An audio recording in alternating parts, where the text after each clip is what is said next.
ഈ വീഡിയോയുടെ സ്റ്റാർട്ടിങ് കാണുമ്പോൾ തന്നെ ഏകദേശം ആളുകൾക്കൊക്കെ മനസ്സിലായിട്ടുണ്ടാവും ഇത് ഏതാണ് സ്ഥലമെന്ന്. ഇത് വേറെ എവിടെയല്ല, ഇത് കാനഡയാണ്. ഞാൻ കാനഡയിൽ ആദ്യമായിട്ട് പോയപ്പെടുത്തിട്ടുള്ള ഒരു വീഡിയോ ആണ്. എവിടെ നോക്കിയാലും മഞ്ഞ കളറുള്ള ഇലകളുള്ള മരങ്ങൾ. എനിക്കറിയില്ല ഇതിന് മാത്രം, പക്ഷെ അതൊരു സീസണിൽ മാത്രം കേട്ടോ. ഞാൻ സീസൺ ടൈമിലാണ് പോയിട്ടുള്ളത്. ഇത് കുറച്ച് മരങ്ങൾ മാത്രം ഞാൻ ഷൂട്ട് ചെയ്തിട്ടുള്ളൂ. ഞാൻ അത് ഷൂട്ട് ചെയ്തിട്ടുള്ള കുറേ വീഡിയോസ് ഉണ്ട്, പക്ഷെ ഞാനിത് വീഡിയോ ലോങ് ആവുന്നത് കൊണ്ട് എനിക്കത് ആഡ് ചെയ്യാൻ പറ്റാത്തതുകൊണ്ട് ഞാൻ കുറച്ച് സ്കിപ്പ് ചെയ്തിട്ടുണ്ട്.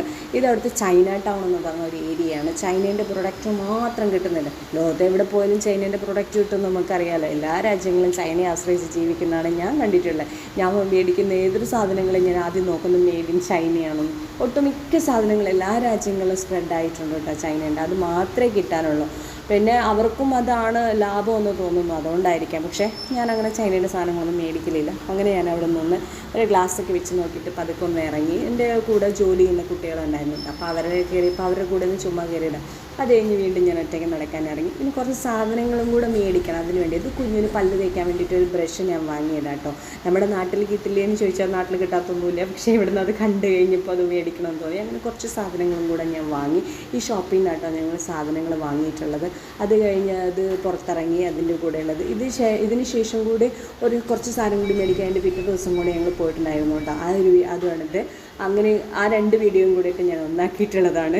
പിന്നെ ഇതൊക്കെ അവിടുത്തെ പ്രശസ്തമായിട്ടുള്ള എന്തൊക്കെയോ സാധനങ്ങളാണ്, കാര്യങ്ങളൊക്കെയാണ്. ഞാനത് പിന്നെ കൂടുതൽ എക്സ്പ്ലെയിൻ ആയിട്ട് നിൽക്കുന്നില്ല. അതൊന്നും നടന്ന് പോകുമ്പോഴത്തേനോട് കൃഷ്ണനാമൊക്കെ ജപിച്ച് ഒരു വലിയൊരു ഭജനയും കാര്യങ്ങളൊക്കെ നടക്കുന്നു കൃഷ്ണൻ്റെ, നമ്മുടെ ഗുരുവായൂരപ്പൻ്റെ. അപ്പോൾ ഒന്ന് ഞാനവിടെ കുറച്ച് നേരം ഇരിക്കുന്നത്. ഇന്ത്യൻസും ഉണ്ട്, പിന്നെ കാനേഡിയൻസും ഉണ്ട് കേട്ടോ അതിനകത്ത്.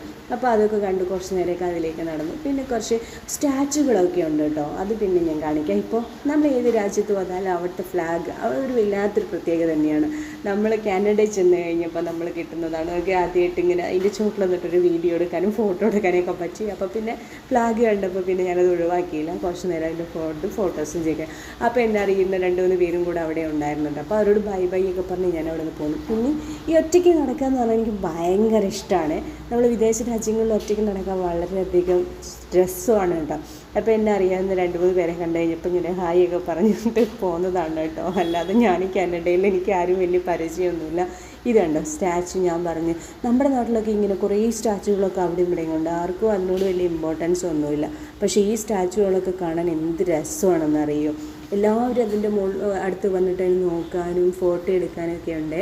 പക്ഷെ ഞാനത് കുറേ നേരം നോക്കിയിരുന്നു. പക്ഷെ അതിൽ കുറേ എഴുതി വെച്ചിട്ടൊക്കെ ഉണ്ട്. അവിടുത്തെ കുറേ ചരിത്രങ്ങളും അവിടുത്തെ കുറേ കാര്യങ്ങളൊക്കെ എഴുതി വെച്ചിരിക്കുന്നത്. അതൊന്നും എനിക്കറിയാത്തതുകൊണ്ട് പിന്നെ ഞാൻ അതിനെപ്പറ്റി കൂടുതലൊന്നും നോക്കാനൊന്നും പോയി. ഏത് രാജ്യത്ത് ചെന്നാലും ഇങ്ങനെ കറങ്ങി അടിച്ച് അവിടുത്തെ കാര്യങ്ങൾ കാണുക, അവിടുത്തെ ലോകം കാണുക, അല്ല അവിടുത്തെ കാഴ്ചകൾ കാണുക, അതൊക്കെ എനിക്ക് എൻ്റെ ഇഷ്ടപ്പെട്ട ഹോബി കേട്ടോ. എന്തായാലും കുറച്ച് സമയമുണ്ടെങ്കിലും വളരെയധികം ഭയങ്കര മൈൻഡൊക്കെ ഹാപ്പി ആവും കേട്ടോ. എന്ത് പ്രശ്നം ഉണ്ടെങ്കിലൊക്കെ നമുക്കൊക്കെ മറക്കാനൊക്കെ നല്ലത്. കുറച്ച് പുറത്തൊക്കെ ഇറങ്ങി നല്ലൊരു ഫ്രഷ് എയർ കയറിയിട്ട് ബസ്സും ട്രെയിനും അങ്ങനെ എന്തൊക്കെയോ ഞാൻ കാണുന്നുണ്ട്. അപ്പോൾ ഇത്രയുള്ള എൻ്റെ കാനഡ വിശേഷം ഇന്നത്തെ.